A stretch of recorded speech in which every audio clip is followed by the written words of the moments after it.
مسعود صاحب sir thank you very much for your time.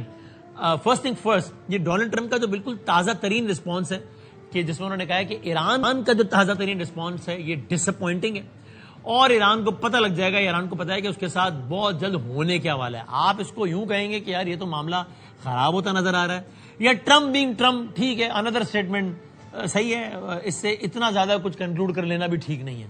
مسعود صاحب. ایک تو بادام صاحب بہت بہت شکریہ دعوت دینے کا, آپ سے گفتگو کر کے بہت خوشی ہو رہی ہے سر. Thank you. دوسرے میں یہ عرض کروں کہ ایک طرف جو ہے اسکلیشن بڑھ رہی ہے اور دوسری طرف جو ہے یہ کچھ لچک بھی نظر آ رہی ہے. مثال کے طور پر امریکہ نے یہ اشارہ کیا ہے وہ کچھ معاشی پابندیاں جو کہ office of foreign assets control کے تحت ہیں ان کو نرم کرنے کے لیے تیار ہے, تا وقت ہے کہ کسی قسم کا ان دونوں فریقین میں کوئی معاہدہ نہ ہو جائے. اور دوسری طرف جو ایران ہے اس نے بھی جو کچھ اس قسم کے اشارے دیے ہیں کہ وہ اپنی پوزیشن میں پریگمیٹزم اور لچک پیدا کرنے کی کوشش کر رہا ہے. دوسری طرف دھمکیاں بھی جاری ہیں اور زیادہ دھمکیاں جو ہیں وہ امریکہ کی طرف سے ہوتی ہیں. وہ کہتے ہیں کہ جی ابھی ان پچھلے 48 گھنٹے میں پھر دہرایا ہے کہ وہ پورے کے پورے ایران کو تہس نہس کر دیں گے اور ایران اٹھنے کے قابل نہیں رہے گا. اور انہوں نے جو کچھ عرصہ پہلے یہ کہا تھا کہ ایران کی تہذیب کو تباہ کر دیں گے, اسی تھیم کو انہوں نے دوبارہ دہرایا ہے.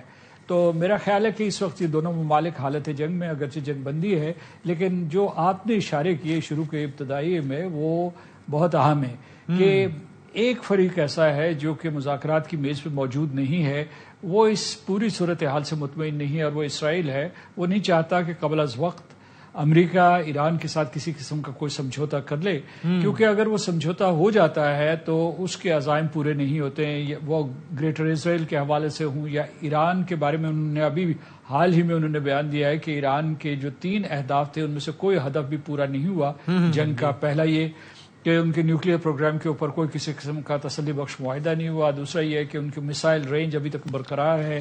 ان کے کہنے کے مطابق جو ہے تمام حملوں کے باوجود 21,000 کے قریب حملے ہوئے تھے. ان تمام حملوں کے باوجود ان کی میسائلز کی وہ کروز ہوں, ہائپرسونک ہوں یا بیلسٹک ہوں, بڑی حد تک وہ قوت محفوظ ہے. اسی طریقے سے ڈرون کیپیبلٹی موجود ہے. اور ایران جو ہے مسلسل اپنے علاقائی حلیفوں کی مدد کر رہا ہے جس میں سر فہرست حزب اللہ ہے.